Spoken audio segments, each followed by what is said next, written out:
Ya, sudah kelihatan nggak?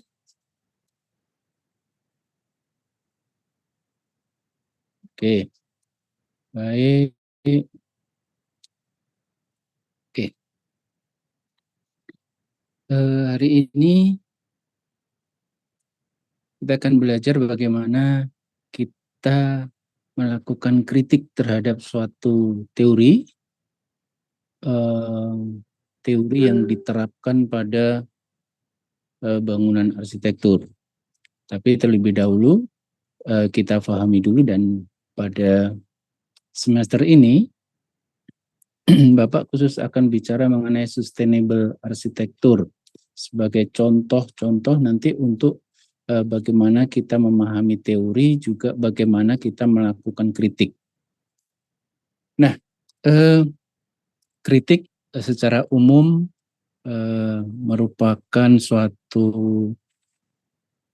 pandangan, suatu persepsi, atau suatu tanggapan terhadap karya arsitektur.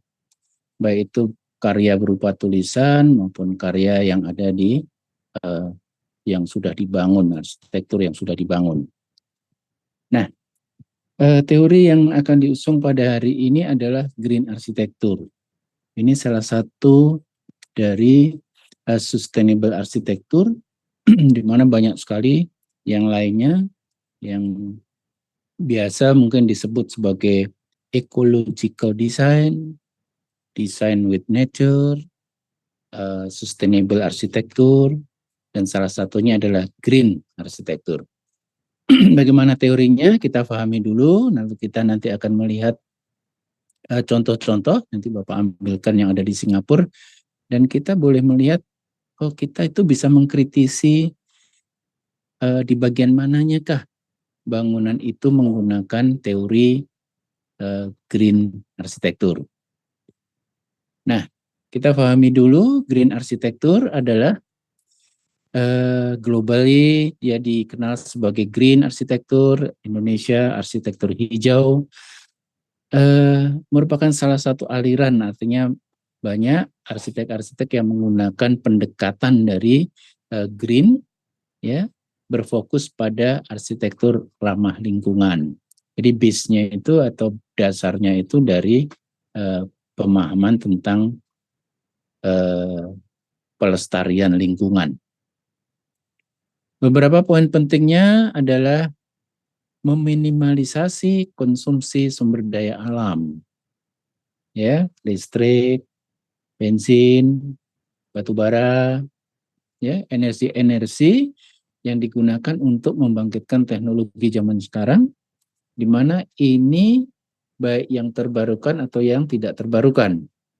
Jadi isu-isu mengenai pemakaian paper, kemudian penghematan listrik, penghematan air, pemanfaatan limbah, itu yang menjadi poin penting. Nah, termasuk juga di situ ada efisiensi energi, ya kan? Penggunaan energi surya itu adalah bagian dari efisiensi energi. Nah, kemudian ada penggunaan air yang bijak dan berkelanjutan. Biasanya ini kalau pemakaian air adalah didaur ulang gitu ya. Airnya dipakai, kemudian limbahnya didaur ulang ataupun dimanfaatkan untuk kegunaan lain. Jadi secara bijak menggunakan pemanfaatan air, karena air dianggap sebagai sumber daya alam. Lalu pemakaian material yang tidak menimbulkan polusi. Ya, sayang sekali kalau di Indonesia kita masih pakai tas kresek, masih banyak plastik gitu ya. Dan ini sangat polusi sekali. Ya, polusi itu tidak hanya asap ya, tidak hanya hawa yang penuh asap, asap kendaraan, tapi polusi itu juga polusi pada barang-barang yang tidak bisa didaur ulang atau tidak bisa di recycle dalam tempo yang singkat. Jadi plastik itu bisa 10 ribu even masih ada gitu ya. Ada plastik yang memang sekarang ramah lingkungan, dia setahun 2 tahun dia sudah bisa larut, sudah bisa berubah gitu ya. Tapi ada yang plastik sampai ribuan tahun dia masih berwujud plastik. tidak bisa di-reduce apalagi di-recycle.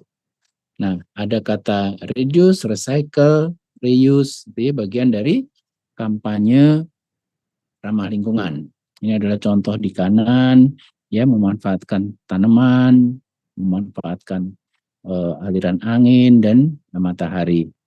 Green architecture. Nah, ada prinsipnya dulu kita pahami. Kata sustainability yang di kanan itu the ability to maintain or support a process continuously over time. Jadi dia punya katanya berkelanjutan.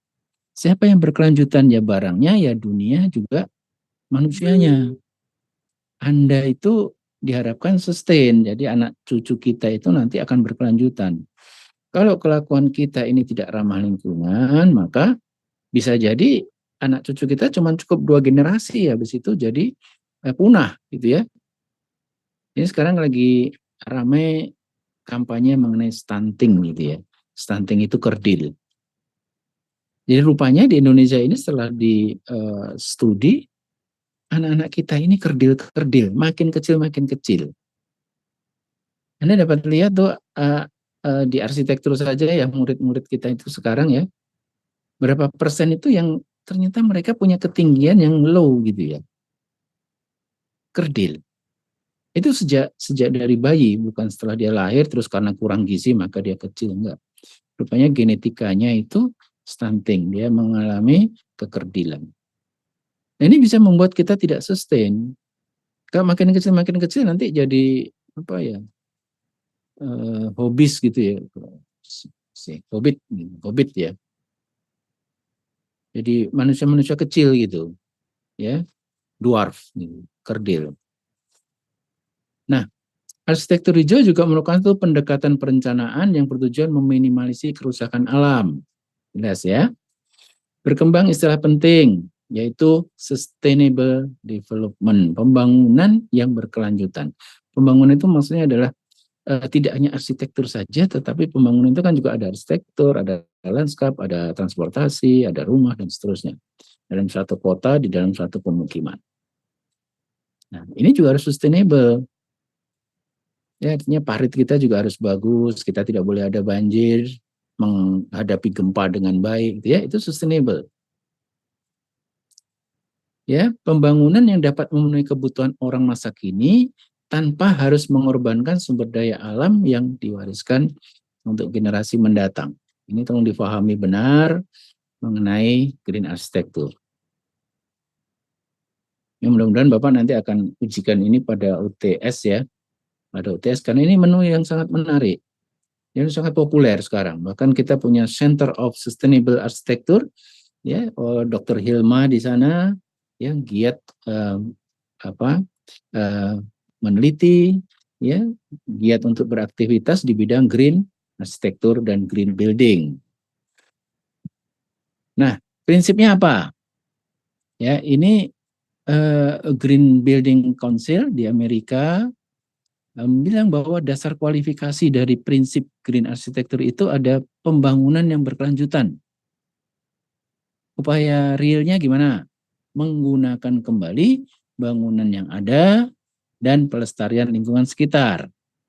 Ada penampungan tanah, taman di atas atap, penanaman pohon ya. Sebenarnya sederhana. Tetapi kita di kota sekarang sangat jarang, alasannya macam-macam gitu ya.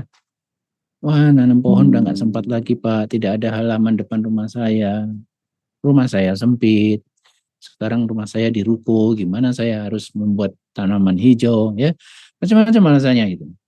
Tapi semangat dari pembangunan berkelanjutan seharusnya sudah tertanam, terutama bagi Anda nanti arsitek-arsitek muda ini, ya, sikap pelestarian lingkungan itu menjadi penting. Ya, apa yang harus diperhatikan adalah sisi dampak lingkungan dari bangunan ataupun arsitektur yang Anda buat. Ya, dampak negatifnya apa gitu. Kalau misalnya KDB disyaratkannya 60%, lalu Anda membangun 80%, bahkan 100% seperti ruko gitu ya. Ruko itu kan 100% habis gitu ya. Itu dampak lingkungannya kan air tidak bisa meresap. Kalau di ruko juga kita nggak dapat penghawaan silang. ya kita menjadi rentan sakit. Jadi Anda yang biasa tidur dengan AC 24 jam gitu ya, itu sangat rentan sakit. Dan ini tidak memberi kontribusi bagi sustainability manusianya. Ya jangan dikira bahwa kalau pakai AC itu sehat sejahtera, tidak. Ya, oh karena panas saya pakai AC, ya simbol kemewahan dan sebagainya. Ternyata surveinya membuktikan bahwa umur mereka yang menggunakan AC secara terus-menerus itu tidak cukup panjang. Sakitnya macam-macam gitu. Ya.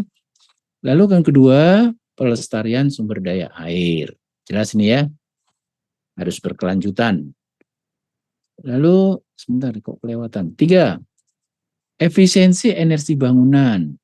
Ya, macam-macam caranya. Anda kalau di SPA kan diajarkan untuk orientasinya mana? Yuk kita analisis site, analisis matahari. Gunanya untuk apa? Untuk membuat efisiensi dari energi bangunan. Sehingga layoutnya itu menurut kepada orientasi bangunan. Ya, orientasi bangunan itu arah hadap bangunan terhadap misalnya matahari. Oke, matahari kita perlu sinar matahari. Maka bagian yang perlu mendapat sinar matahari harus dihadapkan kepada arah timur barat misalnya. Ya, mampu beradaptasi dengan perubahan musim. Musim kita ini kan hujan sama panas ya, dua musim. Kalau kita dua musim kita menghadapi panas, panas kita manfaatkan untuk pencahayaan alami, lantas ada angin untuk penghawaan alami. Lalu kalau hujan, ya kita jangan sembrono untuk memasang atap datar. Karena banyak hujan. Kalau kita pakai atap datar, hujan itu akan tertampung di atap Anda. Gitu ya. Itu kenapa sangat tidak dianjurkan untuk kita memakai atap datar di lingkungan tropis. Dan Anda boleh lihat seluruh arsitektur tradisional kita itu atapnya miring. Karena apa? Dia tanggap terhadap iklim hujan.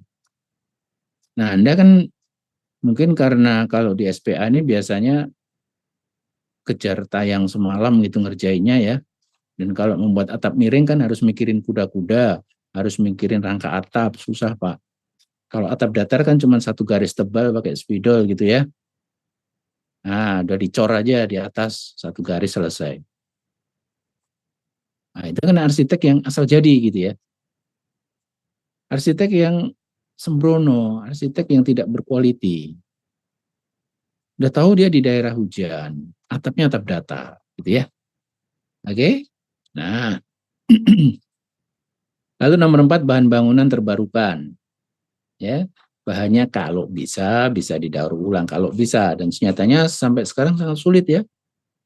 Sangat sulit, kayu juga sudah susah, material yang ada itu seng, asbes, mereka yang tidak segera terbarukan artinya tidak bisa pakai bahan daur ulang gitu ya. Plastik mungkin bisa sekarang ya, dari plastik botol aqua sekarang sudah terbarukan didaur ulang menjadi genteng, menjadi dinding. Sekarang ada kan dinding yang dari plastik. Lalu plastik dijadikan bahan-bahan mebel, kursi, lemari dari plastik. Ya, ini bahan bangunan yang terbarukan. Ya. Nah, bahan bangunan idealnya lokal. Ya, apa yang di sekitar kita gitu, lokal. Jadi jangan ambil marmer dari Italia sana, tentu saja itu tidak eh, mendukung prinsip green arsitektur. Saya kaya kok Pak, ya benar kaya, pengen di sana. Tapi bisa Anda bayangkan sebenarnya kita juga punya marmer ya di Tulungagung, marmer di Padang. Kalau kita mau pakai bahan marmer gitu ya, granit, pualam gitu. Kita juga punya pabrik-pabrik yang banyak untuk granit sekarang. Tidak perlu sampai jauh-jauh, karena kalau jauh, yang keuntungannya cuma bahwa dia indah, mahal, oke, tapi kerugiannya sangat banyak. Kerugian secara sustainability ya. Apa itu? Membawa marmer dari Italia ke Indonesia itu jejak karbonnya itu sangat luar biasa. Jejak karbon itu biaya menghasilkan karbon. Karbon itu sisa limbah. Naik kapal dia. Ya kan kapal itu kan digerakkan oleh energi batu bara maupun diesel dan sebagainya. Jadi jejak karbonnya itu bukan karena pembuatan marmernya, tapi mengangkutnya itu membutuhkan jejak karbon yang banyak. Nah ini yang tidak disebut sebagai sustain. Jadi bukan soal marmernya ternyata. Jadi kalau Anda membuat barang sesuatu itu, kalau terlalu lama membuatnya atau terlalu mahal, itu tidak dianggap sustainable. Gitu ya. Pakai bambu, pengen, wah arsitektur bambu ini. Tapi bambunya didatangkan dari Bali. Ya, udah merusak pohon bambu di Bali, mengangkutnya bambu dari Bali ke Medan, ya, kemudian perawatannya lagi itu ada energi lain yang terpakai untuk itu dan tidak sangat efisien. Itu kenapa hati-hati ketika menerapkan prinsip green, bukan berarti kita boleh suka-suka. Oh green kan pakai kayu Pak, kayu dari mana-mana saya datangkan. Tidak demikian, ya. Anda ambil kayu dari Kalimantan itu udah suatu pemborosan istilahnya. Ya, jejak karbon menebang, orang menebang di Kalimantan itu udah keluarin energi berapa itu? Ya, minyaknya, orangnya, mesinnya dan seterusnya. Oke. Nah, ini makanya disebut bangunan-bangunan yang idealnya. Ya, tapi harus kita pakai prinsip sustainable, keberlanjutan. Ini contoh-contoh green arsitektur, tapi di luar negeri tuh. Pakai box container bekas, kayu palet, kayu bekas kapal, besi daur ulang, jendela bekas. Kalau kita nggak mau, ya itu Bapak lihat ada bengkel tempat barang-barang bekas, jendela bekas itu nggak ada yang mau datang ke sana, gitu ya. Lalu untuk kayu dan bambu kita tidak cukup banyak membudidayakan. Anda boleh lihat kalau di sekitar Tarutung, di sekitar mana ya, Sibolga, Siantar itu udah langka bambu dan kayu itu. Ya, baik. Apa prinsip lagi? Kualitas lingkungan dan ruangan. Kualitas lingkungan ruangan ini yang diperhatikan bukan kualiti dari bahan bangunannya, ruangan itu, tapi nyaman nggak orang di situ, gitu. Ya, ventilasi, suhu, bahannya tidak mengeluarkan gas beracun, kan ada kayak asbes gitu ya. Asbes itu plafon asbes itu ternyata dia mengandung zat karsinogen, mengandung zat untuk kanker, ya. Oke.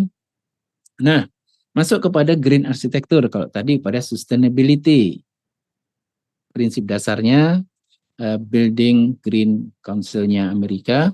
Nah, sekarang ini ada yang populer nih. Ada bukunya itu di perpustakaan, ada bukunya Green Architecture, judulnya nih Design for ya, for Sustainable Future. Ada 6 kriteria. Ini teorinya nih. Ini teorinya nih. Ya, bahwa green architecture itu harus satu, conserving energy, hemat energi. Ya. Ini di bawahnya keterangannya. Kok namanya hemat energi itu bagaimana sih? Ya. Desain bangunan mampu memodifikasi iklim, beradaptasi lingkungan, bukan merubah lingkungan. Dia beradaptasi. Jadi lingkungannya bukan lingkungannya yang dirubah. Merubah aliran sungai, menebang pohon itu namanya merubah lingkungan. Ya, memanfaatkan potensi matahari.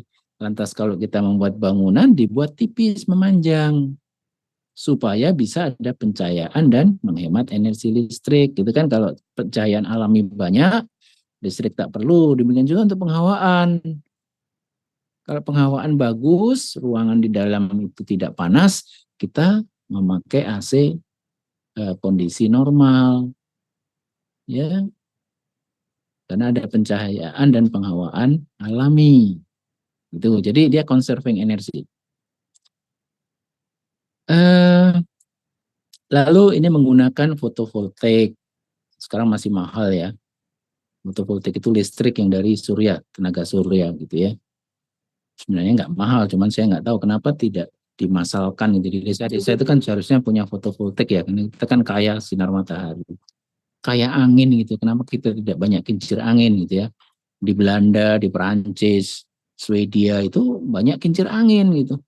Kita, dan kalau Anda pergi ke Simalem, pergi ke Tanah Karo, anginnya luar biasa. Tapi kok nggak ada kincir ya, gitu ya. Nggak pandai kita. Ya, atap dibuat miring atas ke bawah, ya, mendapatkan sinar matahari maksimal. Kalau atap miring itu kalau hujan dia airnya langsung turun ke bawah, dia tidak menimbulkan banjir karena air langsung meresap. Meresapnya di mana? Dari KDB Anda yang hanya 60%, 40% ruang terbuka. Di kota sekarang lebih aneh tuh, sudah memenuhi 60% KDB, 60% bangunan dibangun, 40%-nya adalah ruang terbuka, tapi di keramik. Teras-teras rumah Anda di keramik, ya tetap saja tidak meresapkan air, kan itu ya. Jadi apa gunanya dibuat KDB 60-40? Maksudnya 40% itu adalah lahan terbuka untuk resapan air. Tapi orang kota kita sekarang menutuplah yang 40% itu dengan keramik. Alasannya macam-macam. Ya, oke. Satu, conserving energi. Ingat ya. Ini memasang listrik, menggunakan sunscreen, mengecat interior dengan warna cerah, tidak menggunakan pemanas buatan. Ini kalau di 4 musim ya, 4 musim. Kalau di kita kan nggak ada pemanas buatan ya. Meminimalkan penggunaan energi untuk AC dan lift. Ini yang sering sekali ya, gitu ya. Banyaknya mall, banyaknya gedung bertingkat membuat harus AC dan bangunannya itu kan gemuk gitu ya, tebal gitu. Sehingga tidak memungkinkan, apalagi kalau dia high rise, tidak memungkinkan penghawaan silang. Tapi kita lihat nanti di Singapura, apa iya tidak ada penghawaan silang gitu ya. Baik, nomor 2, working with climate. Ini boleh dicatat tipis-tipis, silakan. Hemat energi. Lalu yang kedua, iklim, ya, beradaptasi dengan lingkungan, memanfaatkan kondisi alam dan iklim. Iklim itu hujan dan panas. Satu, mengarahkan orientasi, menggunakan cross ventilasi, ya, menggunakan pencahayaan alami, menggunakan tumbuhan air sebagai pengatur iklim. Ya, boleh pakai kolam. Ya, ada kolam air. Kalau Anda pergi ke Banyuwangi, di airportnya Banyuwangi itu sekelilingnya itu air, ya. Banyak masjid-masjid karya Ridwan Kamil yang didirikan pinggirannya itu air sebagai pengatur iklim, gitu ya. Nah, menggunakan jendela dan atap yang sebagian bisa dibuka mendapat cahaya sesuai. Oke. Tapi kalau di kota udah agak susah ya, kalau kita menggunakan jendela dan atap sebagian dibuka ya, panasnya luar biasa. Kenapa? Karena efek apa ya, polusi global gitu ya. Efek rumah kaca kita sudah nggak tertahankan. Sehingga apa boleh buat, bahkan rumah-rumah pun sekarang sudah agak susah ya menjumpai rumah yang terbuka jendelanya gitu ya. Kenapa? Bukan karena hawa panas dari luar masuk gitu ya, tapi debu kota itu, polusi kota itu sudah sangat luar biasa. Ya, sehingga memang lebih bagus memilih menutup jendela dan pintu gitu ya daripada rumah penuh debu. Oke, nomor 3. Nomor 1 tadi apa? Hemat energi. Yang kedua, working with climate. Yang 3, respect for site. Nah, kalau Anda mau menggunakan ataupun berteori tentang green arsitektur, respect for site, hormati pada tempat atau tapaknya. Itu kenapa Anda diminta untuk analisis tapak gitu ya, di dalam studi perancangan kan. Kita harus menanggapi nih, ya, tidak merusak, perhatikan, ya habis ya. Oke, oke, kita tunggu. Nanti kalau saya terus, kalau mati ya langsung masuk lagi ya. Ya, saya terusin aja gitu. Less than a minute ini. 3, respect for site. Kita ulangi. 1, minimizing new resources, hemat energi, working with climate, lalu respect for site, ya. Ingat-ingat. Desain mengikut pada bentuk tapak. Tuh, Anda di SPA juga gitu kan. Tapaknya bentuknya apa, gedungnya harus memperhatikan. Jangan tapaknya yang dirubah. Ya. Luas permukaan dasar bangunan yang kecil, ini KDB, koefisien dasar bangunan.